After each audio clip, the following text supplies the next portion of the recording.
মাছের রাজা ইলিশ। আর ইলিশ আমরা খেতে কম বেশি সবাই অনেক পছন্দ করি।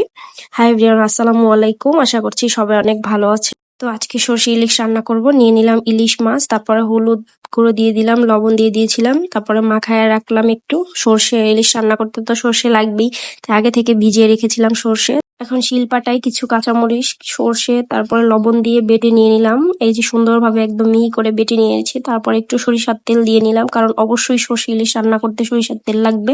তো প্রথমে কালো জিরে ফোড়ন দিয়ে দিলাম সরিষার তেলের মধ্যে, সাথে একটু হলুদ গুঁড়ো, মরিচ গুঁড়ো দিয়ে একটু হালকা ভালোভাবে ভেজে তারপরে পানি দিয়ে দিলাম, যাতে কালো জিরে ফোড়নটা তেতো না হয়ে যায়। কালো জিরে ফোড়নটা বেশি করে ভাজলে তেতো হয়ে যায়।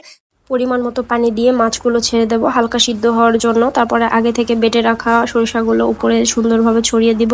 সরিষাগুলো মাছ অর্ধেক হওয়ার পরে দিতে হবে, কেননা সরিষা আগে থেকে দিলে তেতো হয়ে যেতে পারে। সর্ষে বাটা কিছুক্ষণ কষানোর পরে মাছগুলো উল্টে দিচ্ছি, যাতে উপরে সর্ষেগুলো কষানো ভালোভাবে হয়।